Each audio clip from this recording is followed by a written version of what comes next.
Hello, everyone. Welcome to our travel across Europe, where we look at the different literary traditions of all these different countries. We've been to 5 countries so far. We've come so far in our journey, right? Today, we're going to be looking at our sixth destination. We're going to go a big back to the western end of things, where we started from Ireland, and we're going to be looking in Spain. Yeah, so let's dive right in. Here's our contents for today. Yeah, so Spain, it is a country located in southwestern Europe, and it is a country full of rich culture and profound histories. It's a history that was profoundly influenced by storytelling, and it was also influenced by a lot of religious ideals like Roman, Moorish, and Christian influences. It has a lot of literary traditions that was influenced by the changing kind of complex history that it has from the golden age of the Spanish Empire all the way back to the modern era. And Spanish writers have, in each generation, delved into the kind of situation that people were put in. And so we see a lot of their history reflected in their work. And Spanish literature is renowned for exploring themes of identity, morality, and tradition and innovation. Yeah, so we're going to be looking at all these different books. Spanish literature is a vital part of the European understanding of literature, and I therefore am going to spend a lot of time looking into Spain today. Yeah, so these are the 4 books that we have, and I need to say one thing. So, 100 Years of Solitude by Gabriel Garcia Marquez is not a Spanish writer's work. Garcia Marquez was a Colombian writer, and so he really wasn't a European writer, so might probably not fit with the theme we're looking at today. But I wanted to kind of tell you about him because Colombia uses a lot of Spanish due to the Spanish Empire's colonization all the way back, and I think it's in understanding a country's literature, you also have to like kind of expand it a little, right? So if you're looking at Spanish literature, I thought it's very relevant to look at some other countries that were colonized by Spain. And one of my favorite writers and the most influential book in all of Latin America happened to be 100 Years of Solitude. And so I have decided to include it. But just a heads up that it's not a Spanish writer's work, but it is definitely a Spanish written book that continues to resonate with a lot of people.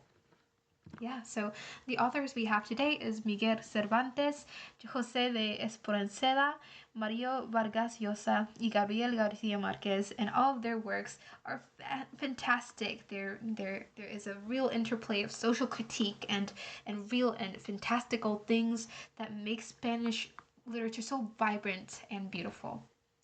Yeah, so they were all Spanish writers or poets or novelists, and we're going to be first looking at Miguel de Cervantes' Don Quixote. Don Quixote, I think, is one of the most well-renowned kind of knightship book, right? We also have seen the Three Musketeers, which was about the musketeers back in France with the cardinals and the king, and this is set in Spain, right? And it was published in 2 parts. First one in the in 1605 and the second one in 1615, and it is considered the first modern novel for many professors.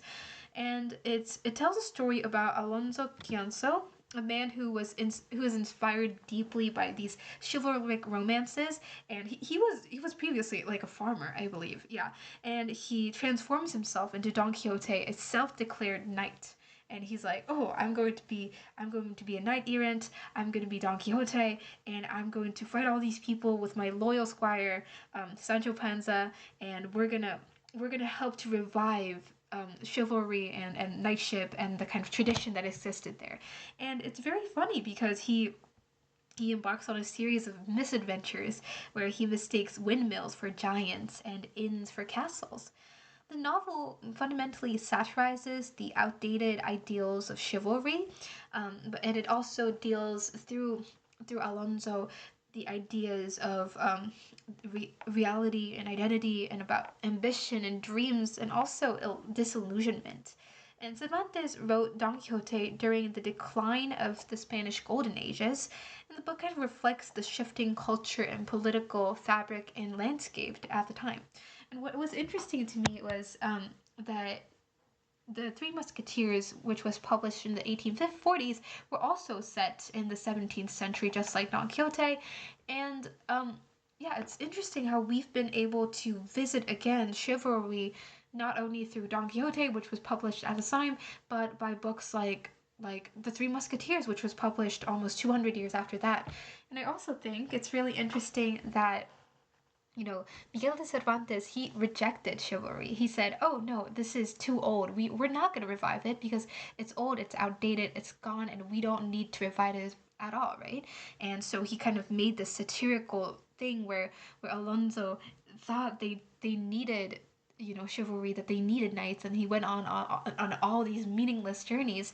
And while Alexander Dumas kind of made it seem as if loyalty and chivalry and knighthood, that as if they need to be revived. And that's a really interesting idea of how tradition, how certain ideals can be revived, just like in, like, for example, fashion. When you're looking at the different clothing that people wore in the 1800s, often clothing that wasn't that well received at the time do get revived and get attention again 300 years later. Clothing that was thought to be too modern, too too ugly, for example, are seen as lovely and dramatic by modern fashionists. And I think the same thing kind of occurs in the literary circle. My favorite passage here is this one. In short, his wits being quite gone, he hit upon the strangest notion that even ever madman in this world hit upon, and that was that he fancied it was right and requisite to his honour to become a knight errant, roaming the world over in full armour and on horseback in quest of adventures, and putting in practice himself all that he had read of as being the usual practices of knight errant, with whom he had read that there was no kind of virtue that was not to be found. And in this way, he thought he could revive the forgotten age of chivalry and bring the world to the state of perfection which it had reached in those times. And yeah, again, it's really interesting. Miguel de Cervantes, through kind of the satirical work, rejects the idea that chivalry needs to be revived, that it wasn't, and saying that it wasn't a state of perfection, that it had a lot of problems, and that it kind of made unnecessary adventures. It made unnecessary foes, and yeah, it's just a very comedic, very fun book. But it also puts Alonso in some tragic situations, and all this I think the modern reader can easily resonate with. It's a beautiful work that I think all people should read, but especially those in that can fluently speak Spanish. I would definitely recommend reading this because being able to appreciate these works in its original language is such a blessing that I want all of you to be able to do. Yeah, okay. The second book we have is El Diablo Mundo by José de Esperanza. This was published in 1835, and it is a romantic poem that talks about the devil, and the devil continues to tempt humanity with illusions. It questions kind of the nature of virtue and the fragility of morality itself. And he was once a glorious angel, but he became disillusioned with heaven, and he challenges the divine order, just like what Lucifer did in the Bible, for example. And in his rebellion, he seeks to bring chaos and corruption into the world. He wants to destroy everything that God has created. And the poem kind of talks about what the devil can do to break humanity, to kind of rupture its fabric. And it's really interesting because Espronceda, he was deeply influenced by romantic movements and the kind of political revolutionary upheavals that were occurring in the 19th century in Spain. And his work reflects a yearning for freedom and a critique of societal hypocrisy. And these themes continued to resonate through his work, these ideas of revolution and instability. I think the most powerful verse of all is this one in the poem. Is life a fleeting dream, a blessing that is never fully realized, a momentary joy that slips away, leaving only sorrow in its wake? Is the world but an illusion, a passing shadow that deceives us all, leading us to chaos after false hopes, when truth is buried deep beneath? And I think it kind of it's a question on religion. Is life really the promise of joy? Is it really the hope and the eternal kind of salvation that, for example, Christianity promises? Is that really life? Or is it just a fleeting dream? Is it just a kind of compression of all things unrealized, all this potential just to be missed? Is life that? And it's Esperanzera kind of blends personal anguish with the universal themes of rejecting morality and rejecting religion, and this makes El Diablo Mundo a hallmark of Spanish Romanticism. Very, very beautiful work. The next book we have is The Time of the Hero, and this was written by Mario Vargas Llosa, and he was not a Spanish writer, but he was a Peruvian author, and this book has strong Spanish ties, and it's set in a military academy in Peru, and the novel explores the themes of corruption, honor, and survival. And he also kind of critiques authoritarianism and the kind of oppressive systems there. And the book portrays these characters, Alberto, Ricardo, and Julio, who struggle with oppressive systems of the academy and the kind of corrupting influence authoritarian systems can have in their lives. And they continue to face kind of an internal struggle between, understanding understanding themselves and their their morality, their human dignity, and also seeing all around a authoritarian regime. It kind of reminded me a lot of all the authoritarian books that we've mentioned previously, like 1984, for example. Authoritarian regimes were a problem in a lot of countries, and although the Time of the Hero isn't really about a regime, it is a critique of authoritarianism itself. Um, yeah, it's a societal critique, and it remains as a continuous rejection of the exploitation and the kind of like oppressive um, living order that authoritarianism itself can be. A quote that I found was, he had discovered that the world was not a place where justice prevailed, but a battleground where the strong devoured the weak and lies often triumphed over truth. The cadets talked of honor, loyalty, and brotherhood, but he could not see through their words to the betrayal and fear that lay beneath. Life was a cruel game, and the only victory was survival. And to me, this was kind of a rejection of religion itself, right? Because you're saying, well, justice and truth, honor, loyalty, and brotherhood, they're good, but can they really prevail in this world? Can they really be the values that we seek the most when they can never win? Or does religion say that these values are worth seeking even if, they don't promise anything good in the end? Is life a cruel game with only victory as its survival? That is the question that this book tries to raise, and it's a very good question. I think a lot of the books that we've since seen so far, Don Quixote and El Diablo Mundo, they continue to say, is the morality, is the tradition that we see in the case of Don Quixote it was chivalry, but in these two books they were morality. Are these really worth it?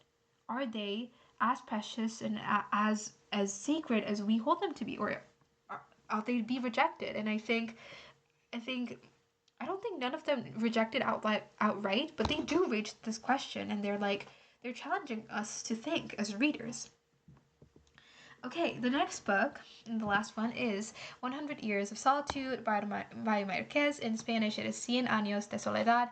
And this book is a novel that deals with the Buendia family. The Buendia family it's a multi-generational story, and we've seen stories of this kind previously, right? With the cherry orchard, for example, we've seen books where authors kind of looked at a generational kind of recurring theme and um, kind of a cyclical nature of the family history. And I think the same occurs here.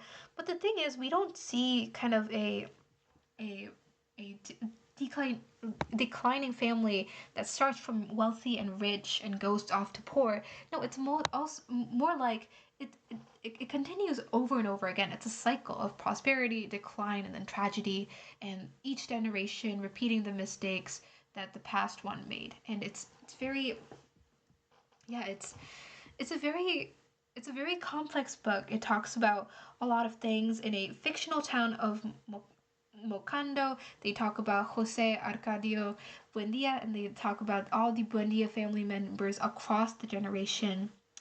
And yeah, and it also talks about, I think, the impact of colonialism And I think that resonates a lot with our kind of view of Marquez as a Colombian and us talking about Spain in general, right?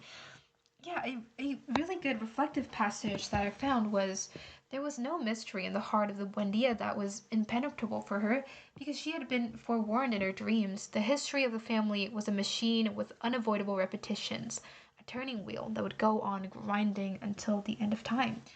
And I think this raises the question: can your environment and can your the people that you're surrounded with and the kind of position that you're put in, can that be a determining factor in what you become? Is the reason the Buendia family continues to repeat this cycle because of their environment? Is it because they come from people like that, or is it just a individual kind of trait for all of them?